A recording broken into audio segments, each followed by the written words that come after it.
విఘ్నేశ్వర షణ్ముఖ పార్వతీ సమేత పరమేశ్వరాయ నమః. Ramadevi astro and Vastu channel వీక్షిస్తున్న ప్రేక్షకులకు స్వాగతం. ఆగస్టు మాసంలో గ్రహ సంచారం ఈ విధంగా ఉంది. రవి కర్కాటకంలో సంచారం చేస్తూ 16వ తేదీన సింహంలోకి ప్రవేశిస్తాడు. వృషభంలో సంచరిస్తున్న కుజుడు 26వ తేదీన మిథునంలో ప్రవేశిస్తాడు. సింహంలో సంచరిస్తున్న బుధుడు 5వ తేదీన వక్రారంభం ప్రారంభం చేసి 22వ తేదీన కర్కాటకంలోకి ప్రవేశిస్తాడు. గురువు వృషభంలో సంచారం చేస్తున్నాడు. సింహంలో సంచరిస్తున్న శుక్రుడు 25వ తేదీన కన్యలో ప్రవేశిస్తాడు. శని కుంభంలో వక్ర సంచారం చేస్తున్నాడు. రాహు మీనంలోను, కేతువు కన్యలోను సంచారం చేస్తున్నారు. ఈ గ్రహస్థితిని ఆధారంగా చేసుకుని సింహరాశి వారికి ఆగస్టు మాస ఫలితాలు ఎలా ఉన్నాయో, చిన్న చిన్న పరిహారాలు ఏం చేసుకోవాలో చూద్దాం. మఖ 1, 2, 3, 4 పాదాలు, పుబ్బ 1, 2, 3, 4 పాదాలు, ఉత్తర మొదటి పాదము కలిపి సింహరాశిలో ఉంటాయి.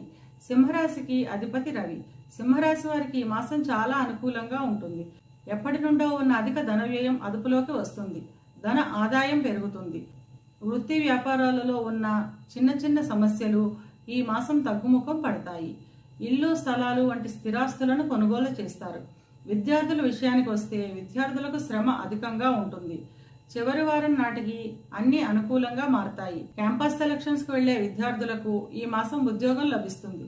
విదేశాలకు వెళ్లే విద్యార్థులకు ఈ మాసం అనుకూలంగా ఉంటుంది. ఉద్యోగ ప్రయత్నాలు చేసేవారికి ఈ మాసం వాయిదా పడే అవకాశం ఉంటుంది. ఉద్యోగం చేస్తున్న వారికి కార్యాలయాల్లో శ్రమ, ఒత్తిడి అధికంగా ఉంటుంది. అయినప్పటికీ ధన ఆదాయం బాగుంటుంది. వ్యాపారస్తులకు ఈ మాసం మిశ్రమ ఫలితాలు ఉంటాయి. వంశపారంపర్య వ్యాపారాలు చేస్తున్న వాళ్ళకి అభివృద్ధి ఉంటుంది. భాగస్వామి వ్యాపారస్తులకు భాగస్థుల మధ్య అవగాహన ఉండడం వల్ల వ్యాపార అభివృద్ధి ఉంటుంది.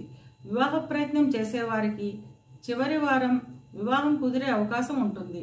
వివాహం అయిన వారు కుటుంబంతో కలిసి విహారయాత్రలు చేస్తారు. తండ్రి తరపు బంధువులతో కలిసి ఆనందంగా ఆహ్లాదంగా గడుపుతారు.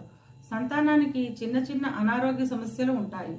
ఎప్పటి నుండో ఉన్న ధన వ్యయం ఈ మాసం తగ్గుముఖం పడుతుంది. శారీరక శ్రమ, అలసట అధికంగా ఉంటుంది. ఇవి కేవలం గోచార ఫలితాలు మాత్రమే. గోచార ఫలితాలు పూర్తిగా జన్మజాతక చక్రంపై ఆధారపడి పనిచేస్తాయి. కనుక తమ జన్మజాతక చక్రాన్ని విశ్లేషణ చేయించుకోవాలి అనుకునేవారు కింది నెంబర్కి వాట్సాప్ చేసి కన్సల్టేషన్ తీసుకోండి. సింహరాశి వారు అనుకూలతను పెంచుకోవడానికి, ప్రతికూలతను తగ్గించుకోవడానికి ఆదిత్య హృదయ స్తోత్రాన్ని వినడం లేదా చదవడం ద్వారా అంతా మంచే జరుగుతుంది.